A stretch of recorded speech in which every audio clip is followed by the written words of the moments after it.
Hello बच्चों, कैसे हो आप सभी। उम्मीद करता हूँ आप सब लोग अच्छे होंगे। मैं राहुल पंचाल आपका फिर से स्वागत करता हूँ आपके अपने यूट्यूब चैनल पर। तो इस वीडियो में हम डिस्कस करने वाले हैं एक्सरसाइज 5.2 के 16 to 20 तक के क्वेश्चंस। बच्चों पहली बार अगर चैनल पर आए हो तो चैनल को सब्सक्राइब और वीडियो को लाइक जरूर कीजिएगा और अपने फ्रेंड्स के साथ शेयर कीजिएगा। चलिए वीडियो को स्टार्ट करते हैं। तो बच्चों determine the AP whose third term is 16। बच्चों इसमें आपको एक एपी फाइंड आउट करनी है, मतलब एपी बनानी है जिसमें थर्ड टर्म आपको दे रखे 16। इसका मतलब क्या है कि आपको एक एपी बनानी है। तो एपी कैसे बनती है, a1 a2 a3 करके ऐसे बनती है। तो आपको गिवन क्या है, क्वेश्चन में गिवन है बेटे a3 is 16, third term is 16। आगे का पार्ट आप पढ़ते हैं तो उसमें मिलेगा आपको it's seventh term exceeds the fifth term by 12। Exceed का मतलब मैंने आपको पहले ही बताया बेटा कि a7 और a5 के बीच का जो डिफरेंस है, एक्सीड का मतलब माइनस मैंने बताया हुआ है, इक्वल्स टू कितना है वो 12 है। ठीक है, अब आपको इनको यूज करके एपी बनानी है। तो एपी कैसे बनती है बेटा, ए और डी से बनती है। तो ए और डी हमें मिलेंगे कहां से, इन्हीं से मिल जाएंगे। कैसे मिलेंगे, ध्यान से देखिए। ये जो आपके पास a3 है इसका फॉर्मूला यूज कर लेते हैं, सोल्यूशन हम कर रहे हैं। तो a3 क्या होगा बेटा, a3 equals to a plus 2d आ जाता है। तो a3 की वैल्यू कितनी है आपके पास 16, तो 16 equals to a plus 2d, ये आपके पास इक्वेशन 1 आ जाती है। ओके, अब ये जो गिवन है इसको भी हम सॉल्व कर लेते हैं। देखो a7 यहां पे हमें मिल रहा है तो a7 का फॉर्मूला लिख लेते हैं। वो क्या होता है a प्लस 6d, फिर ये माइनस साइन है माइनस, फिर a5 का formula a plus 4d equals to 12। अब इसको और सिंप्लीफाई करें बेटे तो आपके पास मिलेगा a प्लस 6d माइनस, देखो बाहर माइनस है अंदर के साइन चेंज हो जाएंगे, a माइनस 4d। उसके बाद आपको देखो बेटा ये माइनस का है ये भी माइनस का है, दोनों कैंसिल आउट हो जाते हैं।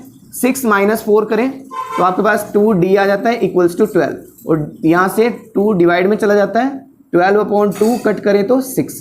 तो d की वैल्यू बेटा आपको डायरेक्ट मिल जाती है 6। ठीक है, अब इस d की वैल्यू को बेटा हम इक्वेशन 1 में अगर पुट करें तो आपको क्या मिल जाएगा बेटा, वहां से a मिल जाएगा। ठीक है, so put d in equation 1, हम 1 में पुट करते हैं यहाँ पे। सो हमें मिलेगा 16 equals to a plus 2 multiply 6। ठीक है, d की वैल्यू हमने यहाँ पे पुट कर दी। So you will get 12 equals to 6। अब ये 12 जो है लेफ्ट में चला जाएगा, 16 minus 12 equals to a and you will get the value of a। ये आपके पास a मिल गया। तो a मिल गया बेटा, d मिल गया हमें। बेटे a और d आपको यहाँ पे मिल चुका है। अब आपको क्या करना है, AP यहाँ पे फाइंड आउट करनी है। तो AP कैसे बनेगी बेटा, देखो हमारी जो AP है वो AP कैसे बनती है, पहले A से बनती है दैट इज फर्स्ट टर्म, फिर उसके बाद A प्लस D आ जाता है, फिर A प्लस 2D आ जाता है। तो आप सिंपल यहाँ पे A और इसमें नेक्स्ट टर्म कैसे बनेगी, D प्लस कर दें तो 4 प्लस 10 करेंगे, 4 प्लस 6 करेंगे तो प्लस 2 इंटू D करेंगे। तो इस तरह से करते हुए बेटे आपकी AP बन जाएगी। इसको सिंप्लीफाई करो तो 4 10 में 6 का गैप आ रहा है तो 4 10 16, नेक्स्ट क्या आएगा 22। इस तरह से करते हुए आपकी एपी बन जाती है। ठीक है बेटे, इस तरह से आप इन क्वेश्चन को अटेम्प्ट करेंगे। चलिए नेक्स्ट क्वेश्चन की तरफ। क्वेश्चन नंबर 17 में आपको कहा गया है find the 20th term from the last term of given AP. Okay, यहां पे आपको क्या करना है, आपकी एपी का उल्टी साइड से राइट टू लेफ्ट साइड पे 20th नंबर पे कौन सी टर्म आएगी वो आपसे पूछी गई है। तो उसको करने के बेटे दो मेथड है, मैं आपको दोनों बताता हूं। पहला मेथड क्या है, आप क्या करिए, आप इसको रिवर्स ऑर्डर में बेटे लिख सकते हो। कैसे, 2 5 3 डैश डैश डैश, फिर आएगा 13, फिर 8 एंड देन 3, इस तरह से आ जाता है। अब आपके पास ये एपी बन चुकी है उल्टी साइड से, रिवर्स ऑर्डर में हमने इसको लिख दिया है। अब आपको क्या करना है बेटा, यहाँ पे अब आपको एज्यूम कर लेना है कि ये आपका ए हो जाता है।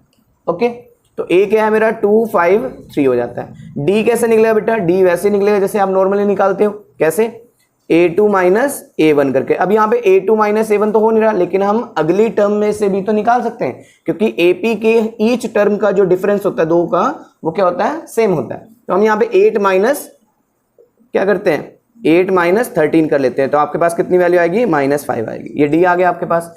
और आप भी know an equals to a plus n minus 1 into D आपको यहाँ पे करना है।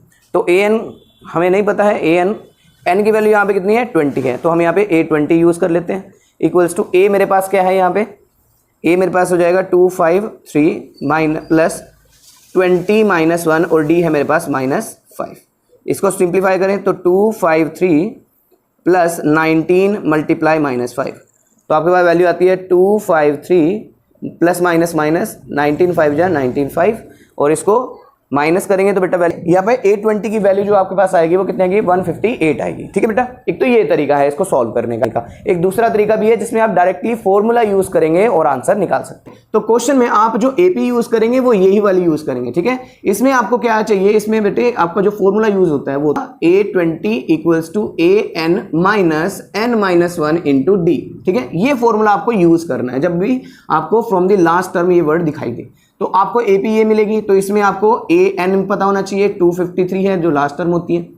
D यहाँ पे आपको पता होना चाहिए, D कैसे निकालते हैं A2 माइनस A1 करके, दैट इज 8 माइनस 3 करेंगे तो 5 आ जाएगा। और N यहाँ पे कितना बेटा 20 है, ये वैल्यू मिल गई, इनको यहाँ पे पुट करते हैं। So A20 is equal to 253 minus N है मेरे पास 20 माइनस 1 और D आया मेरे पास 5। ठीक है, इसको सिंप्लीफाई करें तो 253 माइनस और ये हो जाएगा 19 इंटू 5 हो जाएगा। अब इन दोनों को मल्टीप्लाई करें, माइनस 19 प्लस 5 करें तो 253 प्लस माइनस माइनस 19 5 जा 95 और इसको माइनस करेंगे बेटा आएगा 158। ठीक है, तो इस तरह से भी आप बेटे इस क्वेश्चन को सॉल्व कर सकते हो। तो दोनों तरीके से बेटे आप इन क्वेश्चन को सॉल्व कर सकते हो। तो बेटे क्वेश्चन नंबर 18 में कहा गया है sum of 4th and 8th term of AP is 24। इसका मतलब क्या है बेटे कि आपको A4 और A8 दो टर्म का जो सम है वो दे रखा है 24 और आगे कहा गया है sum of 6th and 10th term is 44। तो नेक्स्ट पार्ट क्या बनता है, sum of 6th and 10th term is 44। ठीक है, ये है सिंपल। तो आपको करना क्या है इसमें, find the first 3 terms of AP, यानी कि आपको क्या निकालना है, फर्स्ट 3 टर्म्स निकालनी है। A1 निकालना है, A2 निकालना है और आपको A3 निकालना है, ये 3 चीजें निकालनी है। ठीक है, अब देखिए बेटे ये जो आपको दे रखा है बेटे ये वाला पार्ट, ये पार्ट गिवन है, तो इसी को यूज करना है आपको। तो कैसे यूज करते हैं, क्वेश्चन को ध्यान से देखिए। आपको इसको लिखना है A4 plus A8 equals to 24। इसको सॉल्व करते हैं, देखो A4 का फॉर्मूला क्या होगा, A प्लस 3D होगा बेटा, और A8 का फॉर्मूला A प्लस 7D, एक कम कर देते हैं, इक्वल्स टू 24।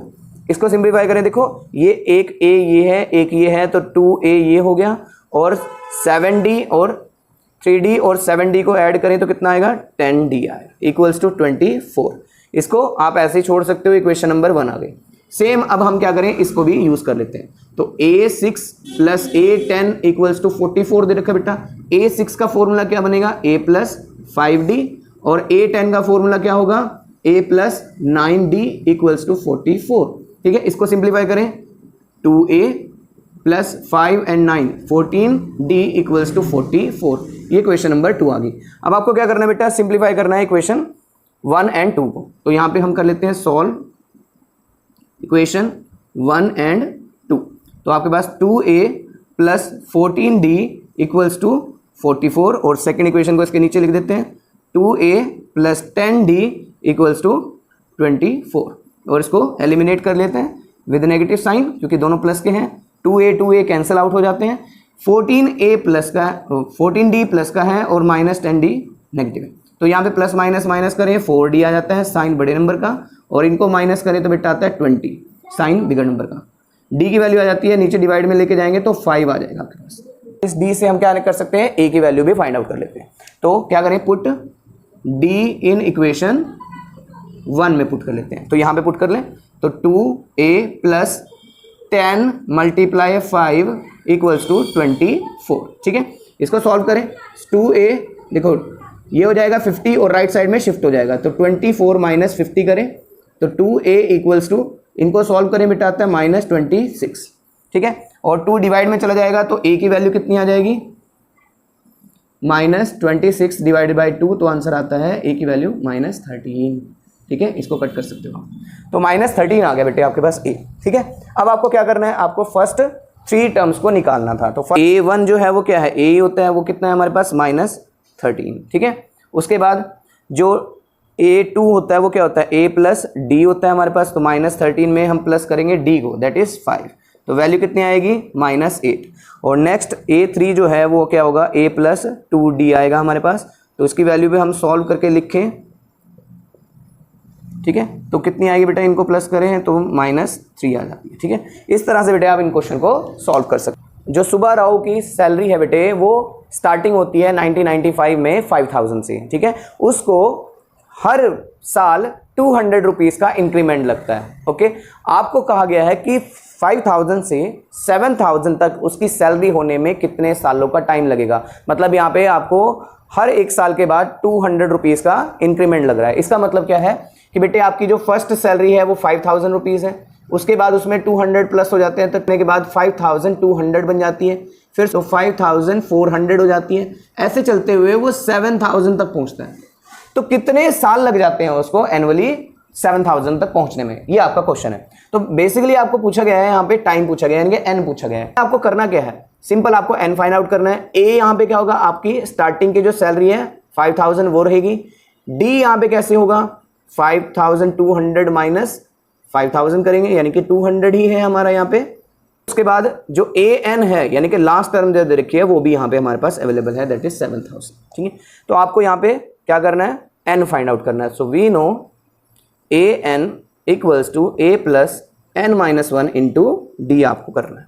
तो 7000, ए आपके पास है 5000 प्लस एन हमारे पास पता नहीं है -1, और डी है मेरे पास 200। 5000 लेफ्ट में जाएगा, माइनस हो जाएगा, 7000 में से 5000 को माइनस करें तो 2000 रह जाता है, equals to N minus 1 into 200। अब ये मल्टीप्लाई में है, 200 डिवाइड में चला जाएगा, so 2000 divided by 200 equals to N minus 1। 0 से 20 कैंसिल, 10 आ गया, so 10 equals to N minus 1, और 1 भी लेफ्ट में जाएगा, सो 11 इक्वल्स टू एन आपके पास आ जाता है। यानी कि 11 साल के बाद उसकी जो इनकम है वो 5000 से कन्वर्ट हो जाएगी 7000 तक। रामकली यहाँ पे पर वीक 5 रुपीज़ यहाँ पे सेविंग करती है, और हर वीक उसको 1.75 रुपीज़ से क्या करती है, इंक्रीज करती है पर वीक। ठीक है, तो कितने टाइम के बाद उसकी जो सेविंग है वो 20 रुपीज़ 75 पैसे हो जाती है, आपको निकालना है। इसका मतलब क्या है कि आपकी जो इनिशियल सेविंग है वो 5 रुपीज़ है, नेक्स्ट सेविंग कितनी होगी, 5 प्लस 1.75 करेंगे। ठीक है, फिर नेक्स्ट करेंगे तो कितनी बनेगी, 1 प्लस 7.75, फिर अगले 1.75 प्लस किया, तो ऐसे करते करते वो कहाँ तक पहुँच जाती है, 20.75 तक पहुँच जाती है। तो अगर इसकी प्रॉपर एपी बनाएं तो कैसे बनेगी, 5 इसको प्लस करें 7.75 बन जाती है, 8.50 तक बन जाती है, और ऐसे करते करते हम 20.75 तक पहुंचते हैं। ठीक है, फाइंड आउट करना है n। ठीक है, तो n फाइंड आउट करने के लिए हमें चाहिए a क्या है मेरे पास 5, ये मेरी एपी बन चुकी है। ओके, अब आप इसको चेक करिए, देखो ए एन क्या होगा, मेरा लास्ट टर्म है 20.75। ठीक है, उसके बाद मेरा जो डी होगा, डी कैसे पता लगेगा, वो तो देख के पता लग रहा है, यहाँ पे ये भी है, या आप इसको डायरेक्टली निकाल भी सकते हो, a2 माइनस a1 करके। ठीक है, तो वैल्यू कितनी आएगी, देखो 6.75 में से माइनस करो 5 को, तो आंसर यही आता है 1.75। ठीक है, अब यहाँ पे आपको क्या करना है, we know A N equals to A plus N minus 1 into D करना है। तो ए एन है मेरे पास 20.75 इक्वल्स टू ए है मेरे पास 5 प्लस एन मुझे पता नहीं है, और डी मेरे पास है 1.75।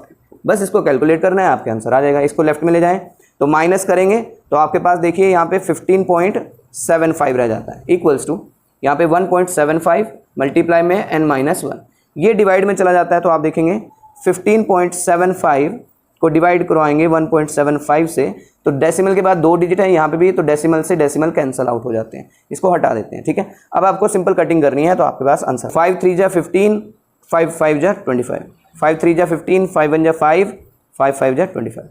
ठीक है, उसके बाद 5 7 जा 25, 5 7 जा 35, और इसको और कट करें, 5 6 जा और 5 3 जा 7 9 जा। ठीक है, तो n माइनस 1 आ गया, तो आपके पास इक्वल्स टू n माइनस 1 आया, और लेफ्ट में लेके जाएंगे तो 9 प्लस 1 इक्वल्स टू, तो n की वैल्यू आपके पास आ जाएगी 10। ठीक है बेटा, इस तरह से आप एक क्वेश्चन को अटेम्प्ट करेंगे। तो बेटे ये थी आपकी एक्सरसाइज 5.2 कंप्लीट हो चुकी है। नेक्स्ट वीडियो में हम डिस्कस करेंगे बेटे 5.3 एक्सरसाइज को, जिसमें हम डिस्कस करेंगे sum of n terms of AP. ठीक है, आज की वीडियो में इतना ही, फिर मिलूंगा नेक्स्ट टॉपिक में, तब तक के लिए have a nice day, thanks for watching.